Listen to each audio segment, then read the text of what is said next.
Hi all, എല്ലാവർക്കും നമസ്കാരം. നമ്മളിന്ന് വന്നിരിക്കുന്നത് നമ്മൾ റീസെൻ്റ്ലി ഫിനിഷ് ചെയ്ത മറ്റൊരു കിച്ചൻ്റെ വിശേഷങ്ങളുമായിട്ടാണ്. ഇത് ഒരു റിനോവേഷൻ പ്രൊജക്റ്റ് ആയിരുന്നു. ഒരു പഴയ കിച്ചൺ ഇവിടെ സെറ്റ് ചെയ്തിട്ടുണ്ടായിരുന്നു. അപ്പോൾ അത് ഡെമോളിഷൻ ചെയ്തിട്ട് മാറ്റി പുതിയ രീതിയിൽ ഒന്ന് സെറ്റ് ചെയ്തതാണ്. അപ്പോൾ അതിൻ്റെ ആദ്യത്തെ ഒരു കിച്ചണിൻ്റെ ഫോട്ടോ ഞാൻ താഴെ കൊടുത്തിട്ടുണ്ട്. അപ്പം ഈ ഒരു കിച്ചൺ നമുക്കൊന്ന് കണ്ടു നോക്കാം. നമ്മൾ ഈ കിച്ചണിലേക്ക് കയറി വരുന്ന സമയത്ത് സ്റ്റാർട്ടിങ്ങിലായിട്ട് ഒരു ഡബിൾ ഡോർ വരുന്ന ഒരു ക്രോക്കറി യൂണിറ്റാണ് സെറ്റ് ചെയ്തിരിക്കുന്നത്. ഒരു ഗോൾഡൻ അലൂമിനിയം പ്രൊഫൈലിൽ ഒരു ടിൻറ്റഡ് ഗ്ലാസ് കൊടുത്തിട്ടാണ് ഈ ഒരു ക്രോക്കറി യൂണിറ്റ് സെറ്റ് ചെയ്തത്. അത് കഴിഞ്ഞിട്ട് ഒരു ബോട്ടിൽ ഫുള്ളൗട്ട് കൊടുത്തിട്ടുണ്ട്. പിന്നെ അതേപോലെ 4 ടാൻഡം ബോക്സ് കൊടുത്തിട്ടുണ്ട്. ഹിറ്റിച്ച് എന്ന് പറഞ്ഞ ബ്രാൻഡിൻ്റെ ടാൻഡം ബോക്സുകളാണ് ഇവിടെ എല്ലാം ചെയ്തിരിക്കുന്നത്.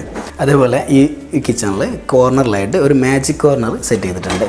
Magic corner soft close magic കോർണറാണ്. ഇത് നമുക്ക് ഈ ഭാഗത്തേക്ക് ഇങ്ങനെ യൂസ് ചെയ്യാം. അതേപോലെ ഈ കോർണർ ഇങ്ങനെ ഈ രീതിയിൽ നമുക്ക് പോകും. ഇങ്ങനെയാണ് ഇതിൻ്റെ ഫിറ്റിങ്ങിനാണ്. സോഫ്റ്റ് ക്ലോസ് ആണ്. Soft close magic corner fit ചെയ്തിട്ടുണ്ട്. അതേപോലെ ഈ ഒരു ഭാഗത്തേക്ക് വരുന്ന സമയത്ത് ഒരു ടോൾ യൂണിറ്റ് ചെയ്തിട്ടുണ്ട്. ടോൾ പാൻട്രി ആക്സസറീസ് നൽകി. അതേപോലെ തന്നെ നമുക്ക് മുകളിലായിട്ട് ഒരു 2 ലിഫ്റ്റ് അപ്പ് ഡോറും ചെയ്തിട്ടുണ്ട്.